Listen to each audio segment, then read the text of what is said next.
Bonjour à toutes et à tous, bienvenue dans Libre Ensemble, ravi de vous accueillir dans ce nouveau rendez-vous de la laïcité.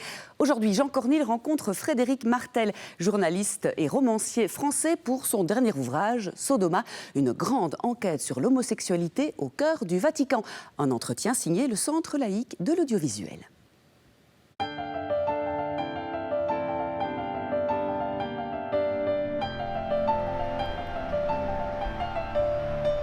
Nous sommes aujourd'hui à Paris, devant la nonciature apostolique, soit la représentation du Vatican à Paris. Pourquoi ? Parce que je vous propose une rencontre avec le journaliste et sociologue Frédéric Martel.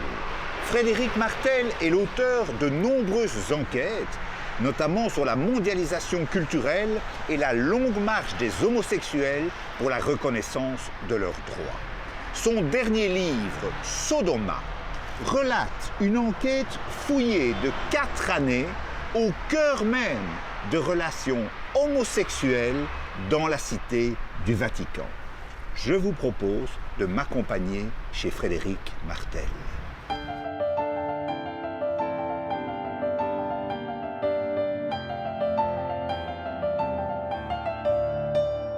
Frédéric Martel, un tout grand merci de nous accueillir aujourd'hui chez vous. Vous êtes l'auteur d'une enquête remarquable et passionnante sur la question de l'homosexualité au cœur du Vatican, qui a manifestement des conséquences sur la doctrine, je dirais, du catholicisme, en termes de, par exemple, de démission de Benoît XVI, en termes d'interdiction du célibat, par exemple, des prêtres. C'est un véritable système qui est organisé au sein du Vatican. Vous pourriez, en quelques mots, nous le décrire ? Le sujet du livre, effectivement, c'est précisément ce que vous dites. C'est pas une question d'individu. La question n'est pas de savoir si le pape A, l'évêque B, le cardinal C ou tel prêtre est homosexuel. C'est leur vie privée, au fond, ça les regarde. Ce qui est important, c'est de comprendre un système et comment un secret bien gardé, à savoir le fait que l'homosexualité est majoritaire, sans doute même ultra majoritaire au Vatican, a des conséquences à la fois sur la doctrine, qui est très radicale. Plus on est homophobe, plus en réalité on cache quelque chose. Et souvent on cache sa propre homosexualité, vécue ou pas d'ailleurs. Et puis évidemment la culture du secret qui va avoir un rôle très important dans la question des abus sexuels. Et donc au fond il y a tellement de problèmes, de scandales, tellement d'affaires, tellement de choses qu'on ne comprend pas qu'il fallait arriver à les expliquer. Et j'apporte dans Sodoma une clé de lecture qui n'est pas la seule, mais qui est sans doute une des clés principales du fonctionnement et de l'organisation du Vatican.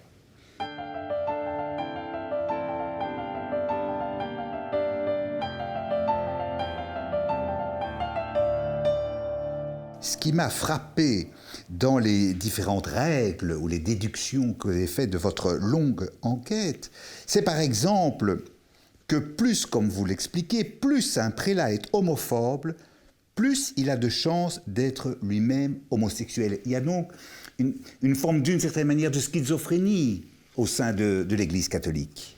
Oui, c'est un système schizophrénique, c'est un système, je dirais, qui est construite sur ce secret. Et pour arriver à le décrypter, à le connaître, à le comprendre, il fallait être très contre-intuitif. C'est-à-dire qu'il fallait, en fait, justement, quelqu'un qui est très homophobe, c'est pas nouveau d'ailleurs, il suffit de relire Proust ou de remonter à un certain nombre d'auteurs du XXe siècle. Là, on ne parle pas de l'homosexualité de 2020. On parle de l'homosexualité des années 30, des années 40, des années 50. Et donc, si vous voulez cacher le fait que vous êtes homosexuel, vous êtes très homophobe. Vous vous moquez des homosexuels. C'est une technique très classique, en fait, que beaucoup de prêtres, énormément d'évêques et je dirais la majorité des cardinaux utilisent pour cacher leurs secrets.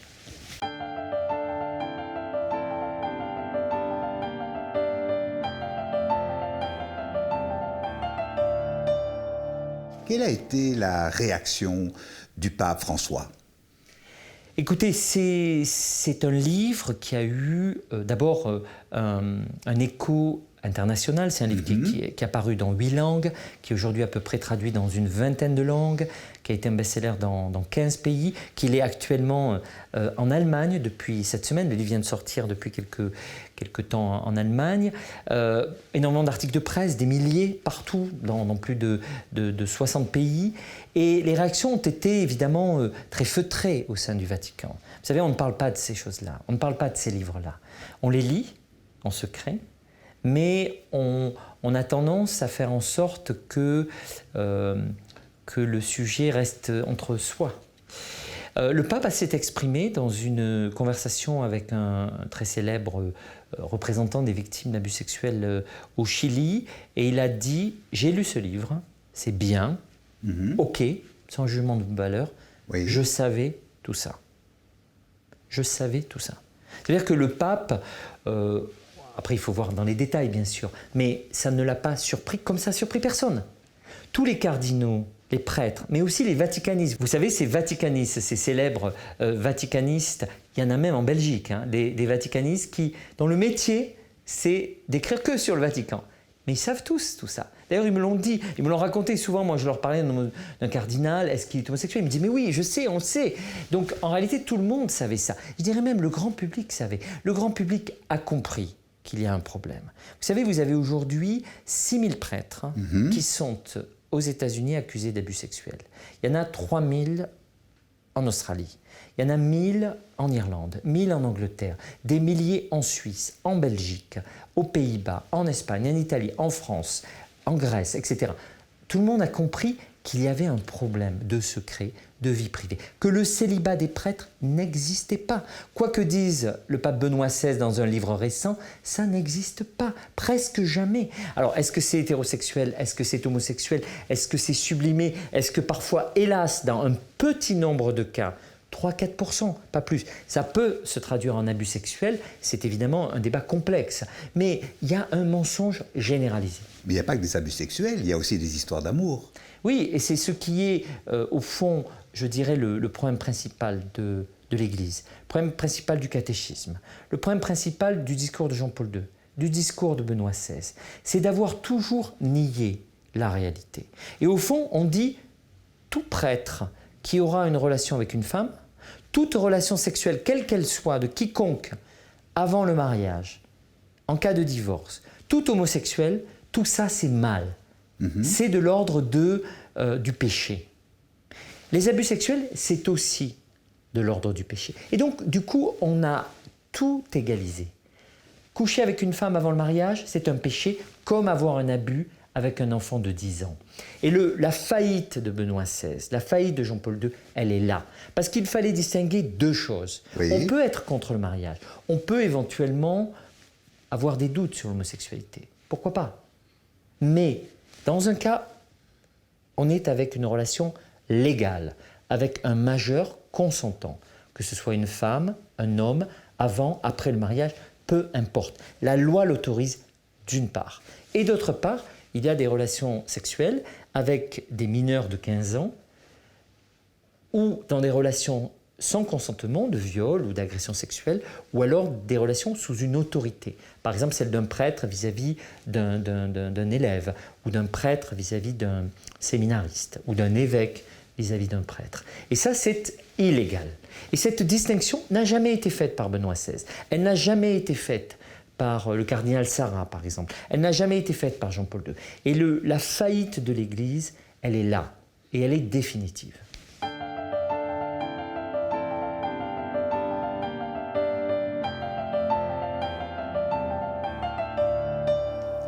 Vous expliquez que Benoît XVI a abdiqué après un séjour à Cuba, où il a été en particulier alerté, je dirais, par toutes les pratiques que vous décrivez.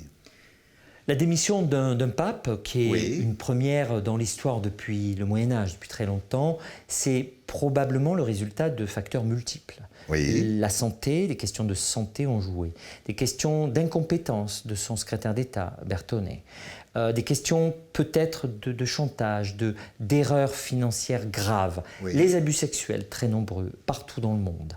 Et puis, un rapport particulier de Benoît XVI à l'homosexualité. Benoît XVI, c'est au fond une grande figure homophile, qui a un rapport à l'homosexualité de rejet, très homophobe, mais en même temps, il est entouré d'homosexuels. Il n'a parlé que d'homosexualité très souvent dans ses livres. Il est revenu tout le temps, sujet qui l'obsède, où il y a évidemment une clé là de lecture profonde, et sans doute aussi d'informations qui arrivent, notamment lors de son voyage au Mexique et à Cuba. Que lui a-t-on dit exactement ? On ne sait pas, mais peut-être que tels évêques, tels cardinaux étaient homosexuels, peut-être qu'il y avait des affaires qu'on ne lui avait pas dites, peut-être qu'autour de lui, dans ses proches collaborateurs, il y avait des homosexuels très pratiquants, peut-être même que certains pratiquaient à Cuba et qu'il l'a découvert à ce moment-là. Que s'est-il passé exactement ? On ne sait pas. Ce qu'on sait, c'est que dès qu'il revient à Rome, il décide d'abdiquer. Il mettra quelques mois à l'annoncer, plus de 6 ou 8 mois, mais c'est là où ça se passe. Et de ce point de vue, je dirais que Benoît XVI, c'est une figure tragique. Au fond, c'est une figure homophile qui a nié toute sa vie ses penchants, sans doute non pratiqués, sans doute non assumés, sans doute même non connus, et qui est l'incarnation de la faillite de l'Église. Et Benoît XVI, qui ces jours-ci encore intervient des fois sur la question des abus sexuels, sur la question du célibat des prêtres, c'est une figure honnête parce qu'il est toujours sincère. Il dit aux prêtres, il dit aux homosexuels, si vous êtes homosexuel, surtout, restez chaste. C'est ce qu'il a fait lui-même.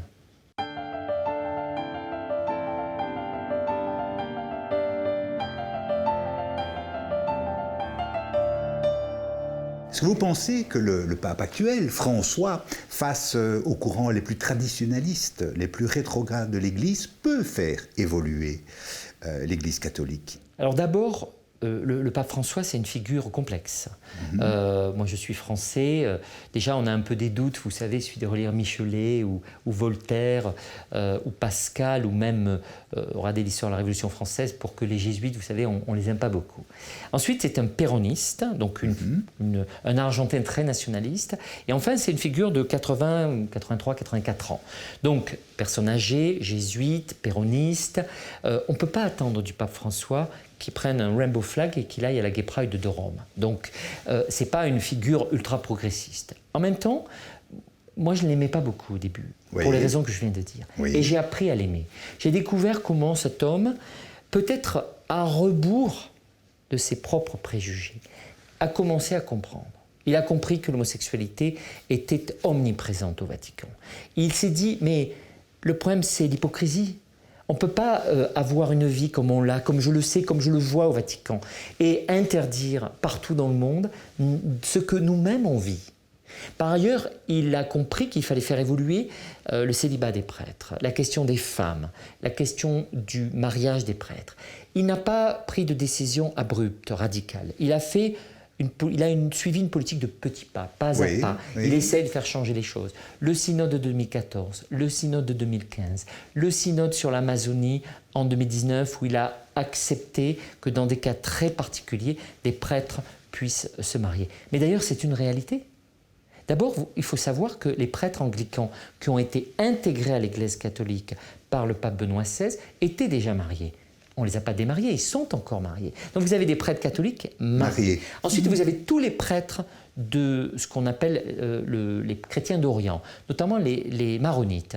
Ils sont mariés parce que traditionnellement, les chrétiens d'Orient ont le droit de se marier et de devenir prêtres après. Donc vous avez beaucoup de prêtres catholiques, maronites ou d'autres groupes de l'Église catholique au Moyen-Orient et au Proche-Orient, notamment les chrétiens d'Orient, qui sont mariés. Donc la réalité, c'est que légalement, vous avez déjà beaucoup de prêtres catholiques qui sont mariés et qui servent même dans les églises de France, de Belgique, d'Italie ou d'Espagne, puisque vous avez des prêtres maroniques mariés qui servent dans ces églises. Enfin, il faut savoir que partout en Afrique, contrairement à ce que dit le cardinal Sarah, qui est un super menteur sur la question du célibat, vous avez énormément de prêtres qui vivent avec une femme. Tout le monde le sait. Les études du Vatican, en Colombie, au Chili, sur des pays comme par exemple l'Équateur ou la Bolivie, attestent que la plupart des prêtres sont hétérosexuels dans les villages, vivent avec une femme et parfois se sont même mariés. Deux prêtres hétérosexuels qui ont une femme se marient entre eux et tous les deux vivent avec leur femme. C'est très classique dans l'Église. Et quant aux grands de ville, les grandes villes d'Amérique latine, à Rome, à Paris, etc., la plupart des évêques sont également en couple, cette fois avec un garçon. Donc la réalité, c'est que le célibat n'existe que très rarement dans l'Église. C'est ce que tout le monde sait, tout le monde a compris. Et donc, d'une certaine manière, Benoît XVI a doublement faux sur ça, puisque non seulement il refuse de reconnaître une réalité, il refuse de faire évoluer les pratiques, mais aussi il contribue en réalité, comme Jean-Paul II à l'époque, et comme tous ceux qui critiquent l'évolution de l'Église, tous ceux qui sont contre le mariage des prêtres, tous ceux qui sont contre le fait que des femmes puissent être ordonnées ou des homosexuels acceptés comme prêtres, sont en fait des gens qui maintiennent le secret sur la sexualité des prêtres, qui contribuent pour une part aux abus sexuels que nous connaissons.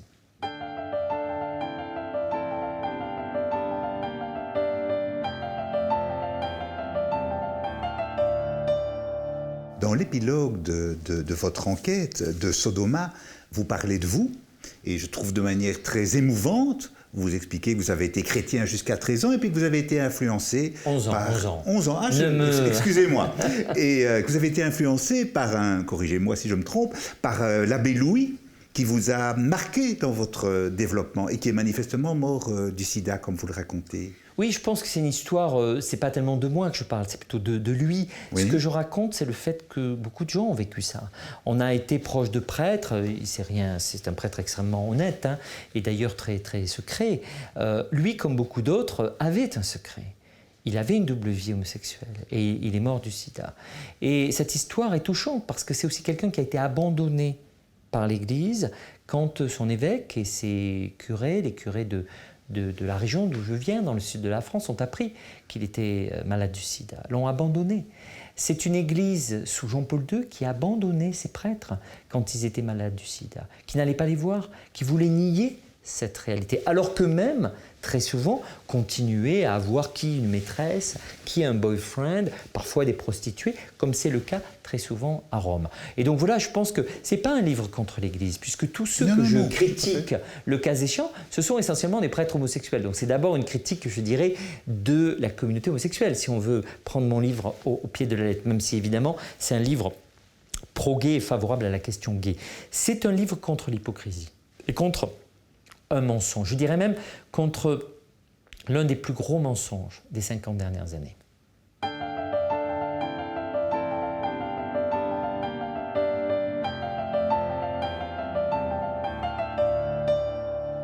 Vous avez écrit aussi, avant Sodoma, plusieurs livres sur l'homosexualité, sur l'histoire de l'homosexualité, et notamment un de vos derniers livres, Global Gay, commence par une carte stupéfiante de la situation des homosexuels dans le monde, avec un certain nombre de pays où les homosexuels sont encore aujourd'hui, on l'oublie trop souvent, non seulement victimes de peines de prison, mais aussi dans certains pays très particuliers, susceptibles d'être, je dirais, punis de mort. Et vous parlez bien de cette internationalisation de la question homosexuelle aujourd'hui. D'abord, si on regarde la carte du monde, on s'aperçoit qu'il y a deux grandes zones où les homosexuels sont en danger. Et dans les deux cas, l'ennemi, si on peut dire, ce sont les religions. C'est d'abord et avant tout l'islam, puisque les 7 ou 8 pays où la peine de mort existe encore pour les homosexuels, ce sont tous des pays islamistes, donc où l'islam est au pouvoir et où l'islam fait loi, notamment la charia. C'est vrai pour l'Iran, l'Arabie Saoudite, les Émirats Arabes Unis, le Yémen, la Mauritanie, etc. Et d'autre part, des pays d'Afrique qui sont soit musulmans, comme le Nigeria ou d'autres, soit très fortement catholiques. Et donc on a là deux religions qui sont très hostiles aux homosexuels. Et ce qui est plus grave, c'est qu'elles ont aussi un pouvoir temporel. Elles ont un pouvoir non pas juste spirituel, mais également dans les lois du pays. Et la plupart de ces pays ont donc des rapports, je dirais, fusionnels avec les religions. C'est vrai aussi pour une part des évangélistes, ainsi que des orthodoxes dans une moindre mesure.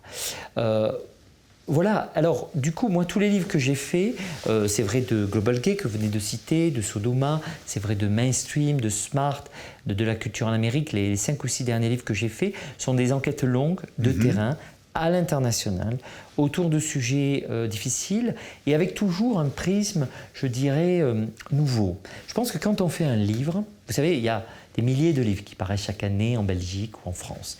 Ça ne sert à rien d'en rajouter un, me semble-t-il. Si on rajoute un livre, c'est parce qu'on va dire quelque chose que personne n'a dit. Et si on rajoute un livre, c'est pour dire quelque chose qu'on est le seul à pouvoir dire. Si on prend Sodoma, c'est un livre qui ne pouvait pas être écrit par un Italien, parce que les Italiens sur ces sujets sont très coincés. Si on est vaticaniste, c'est-à-dire un spécialiste du Vatican, on perd son job si on fait Sodoma. Oui. On n'a plus de job. Et si on est hétérosexuel, on n'a pas les codes pour comprendre. On n'arrive pas à pénétrer les réseaux, on n'arrive pas à comprendre les logiques qui ne sont pas visibles et qui sont évidemment des codes, un peu d'une sorte de franc-maçonnerie gay très prégnante. Ces codes, ils sont très prégnants au Vatican. Voilà pourquoi c'est un Français non catholique, non vaticaniste et qui possède les codes qui a fait ce livre. Et donc c'est un peu les questions que je me pose toujours par rapport à un livre, et je dirais, vous savez, encore une fois, Sodoma, c'est un livre qui est présent dans un grand nombre de pays aujourd'hui. Donc il apporte une clé d'explication, de lecture à des millions de gens qui avaient l'intuition de ce secret, mais qui n'en avaient pas encore lu l'histoire. Vous avez eu des courriers de catholiques français ou d'ailleurs qui ont été, comment dirais-je, perturbés par la lecture de votre livre ou pas? Je parle vraiment des croyants sincères de l'homme ou la femme de la rue, je dirais. Pour vous dire la vérité, je reçois à peu près 10 lettres par jour. Encore aujourd'hui. Oui. Donc ça fait depuis 6 mois, presque un an, beaucoup de lettres, très variées, mais presque toujours positives. Il y a eu peut-être une dizaine de lettres critiques, mais toujours des gens qui racontent leur expérience de prêtres gays, leur expérience de prêtres qui sont partis de l'Église à cause de ça, l'expérience de séminaristes qui n'ont jamais assumé leur vie, l'expérience de catholiques qui vivent mal ces questions. Et puis bien sûr aussi quelques, assez rares, mais quelques lettres de personnes qui me disent avoir été agressées sexuellement ou autre, et que je transfère tout de suite, soit à la CIAS, qui est la commission en France nommée par la conférence épiscopale pour les abus sexuels de l'Église, ou très souvent aux journalistes au Brésil, en Colombie, en Italie ou aux Pays-Bas ou en Allemagne. Je transfère ça à des journalistes spécialisés qui généralement lisent ces lettres, contactent les personnes pour voir s'ils peuvent écrire ou s'il y a matière à une enquête. Souvent, c'est même des lettres anonymes où les gens me disent « ne me répondez pas, c'est une fausse adresse email que j'ai, je ne l'utilise pas », ou je reçois des lettres par la poste qui m'arrivent à mon bureau, à Radio France, et où il n'y a pas d'adresse, parce que les gens veulent me faire un témoignage, veulent témoigner, mais sans même avoir ils ont peur que j'ai leur nom. Évidemment, je ne les aurais pas dénoncés. D'ailleurs, dans mon livre, c'est important de préciser, dans Sodoma, je ne dénonce personne. Il n'y a pas une personne qui est accusée d'abus sexuels, sauf si c'est déjà bien sûr connu ou si la personne a été jugée. Il n'y a pas une personne vivante que je out. Je out des morts parce que c'est l'histoire et que, après tout, on peut parler de l'homosexualité de l'évêque Marcinkus, qui a été très important à la Banque du Vatican sous Jean-Paul II, ou parler d'un certain nombre de conseillers de Jean-Paul II, d'anciens secrétaires d'État, ministres, qui étaient tous homosexuels, beaucoup, souvent sous Jean-Paul II, mais les vivants, je ne les dénonce pas. Ce qui m'intéresse, ce n'est pas de outer des individus, c'est de outer le système.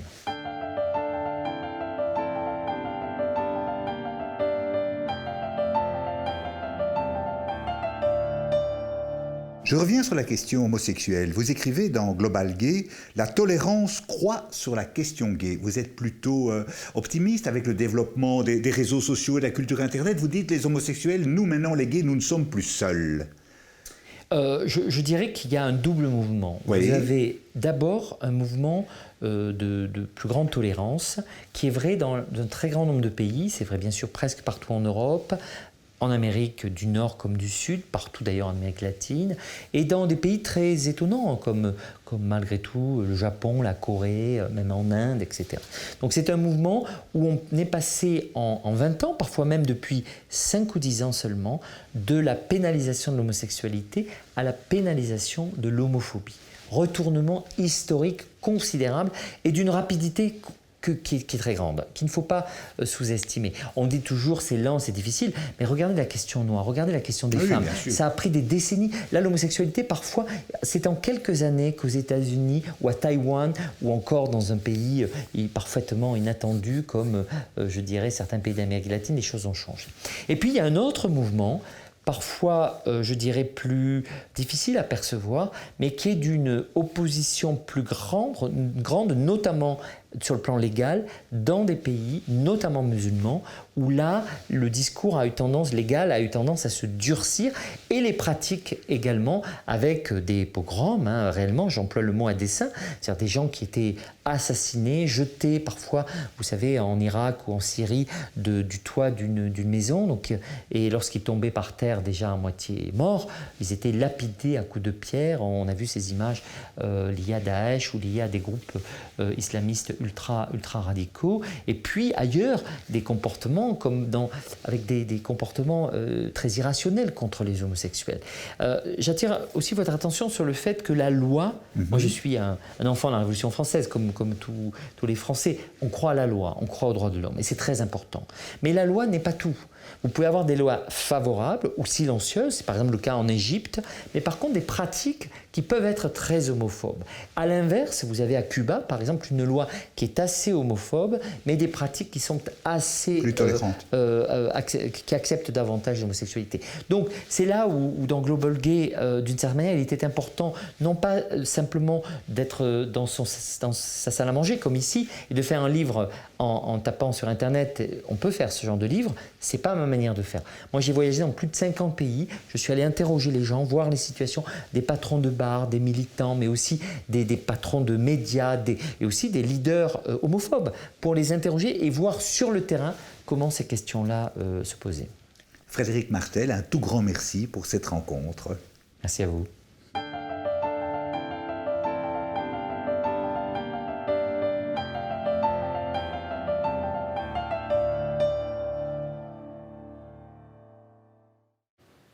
Pour revoir cet entretien de Jean Cornil et puis tous les autres, un rendez-vous sur internet libreensemble.be. À très bientôt pour un autre rendez-vous de Libre Ensemble en quête de sens. Au revoir.